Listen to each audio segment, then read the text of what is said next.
Today, I'm going to talk you through some of the key features of Tutrilo, the training management system designed to be intuitive and powerful for independent training providers.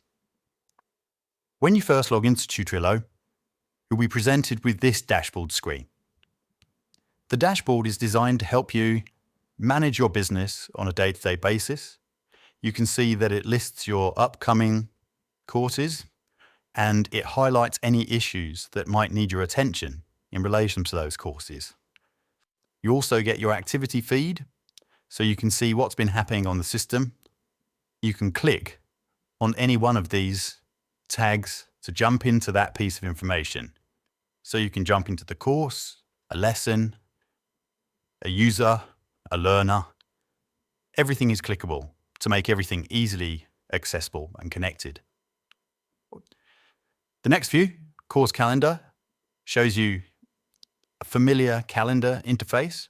So you can see past and previous courses, navigate the calendar using the natural controls you'd be used to in other calendar applications. You can also subscribe to that calendar to connect it to your Outlook or iCal calendars. And then you can change to a list view if you prefer that, so you can see things in a more sequential way. When we click into one of these courses, you can see all of the different learners that are currently enrolled on that course. This is like a dashboard specifically for this course. So you can see which learners have seen emails, which learners have RSVP'd to confirm their attendance, the payment status for each of those learners, and this is flexible enough to handle any kind of payment method, whether it be private funding or some kind of government funding or industry funding. This particular course has some pre-registration questions configured, so you can see who's completed those. And you can see who has been certified so far on that course and who has a survey, either scheduled or sent to them. You can see here that you can manage the course materials related to this course, so you can upload anything here from small PDFs to large format course recordings. You can also have resources that are links to other resources on the internet. You can tag these resources if you want to make them available to specific learners or leave them as they are to provide them to all learners. You can also see that you can choose whether or not to attach specific resources to the emails that go out to learners before the course begins. Scrolling down, we have a distilled activity timeline. So these are events that are specific to this course, and you can see the course schedule itself. If I click into edit course, you can see all of the different things that you can edit about this particular course. So obviously you can change your name, assign it some colors. You want to manage things by color coding your different courses. You can edit the course schedule, who the trainer is, whether it's online or in person.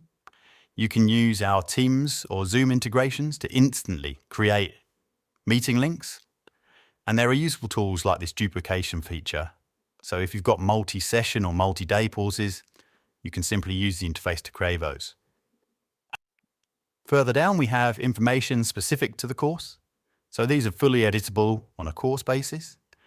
We have our AI rules here. So for example, if you only wanted certain learners to receive this, such as privately funded learners, you can specify in plain text that you want only privately funded learners to receive this information.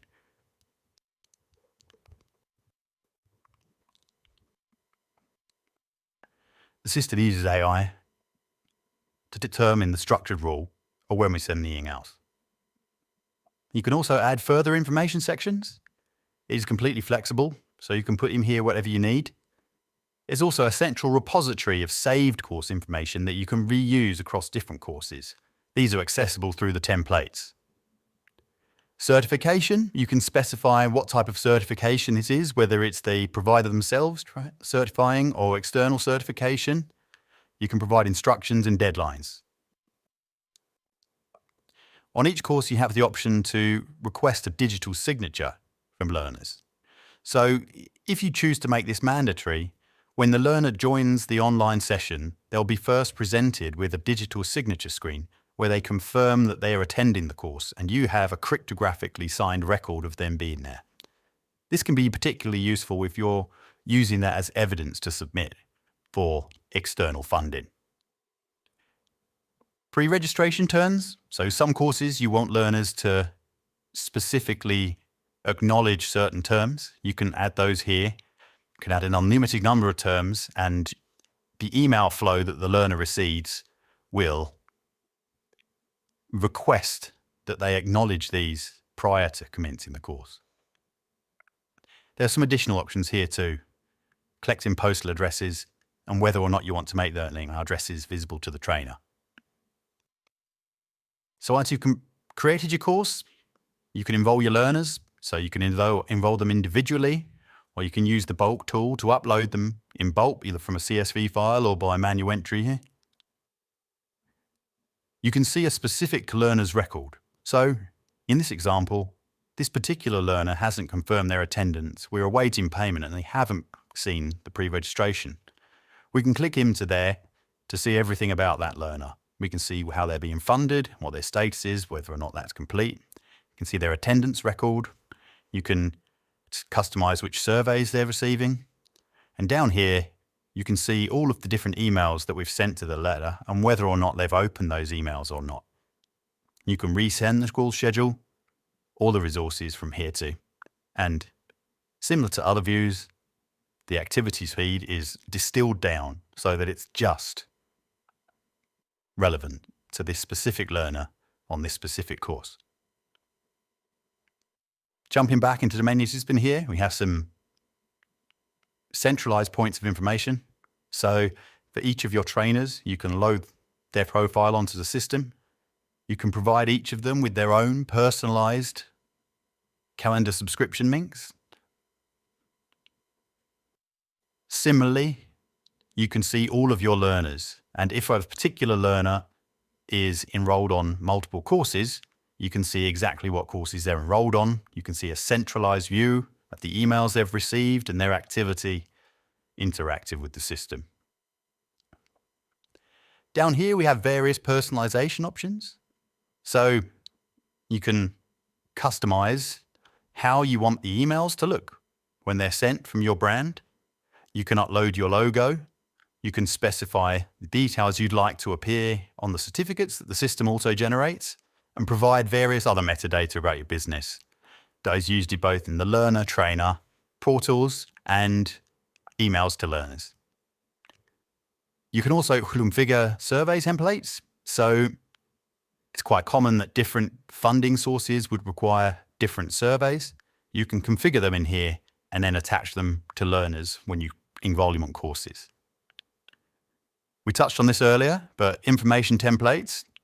If you want to reuse specific templates for course information, things such as your terms and conditions or a privacy policy, you can write them here and these are automatically included if you check this box, or you can include them from the template option when you're editing or adding a brand new course. If you want to get into the nitty-gritty of what learners receive, you're able to customize the microcopy in the emails that we send to learners and trainers. You can click into any one of these categories and edit the subject line and the body text within those emails that the trainers or learners receive. Down here, you have team and access. So you're able to add all of the individual members of your team to Tutrilo as unique users. This allows you to easily track the actions of each user, and their actions will appear distinctly in the activity timelines. There's some advanced settings here. You can use this to connect your Office 365 or Zoom accounts, your personal profile and security, and then light or dark mode. So I'm using dark mode here. If you prefer, you can switch to light mode, and all of the user interfaces that we've already seen are available in light mode as well.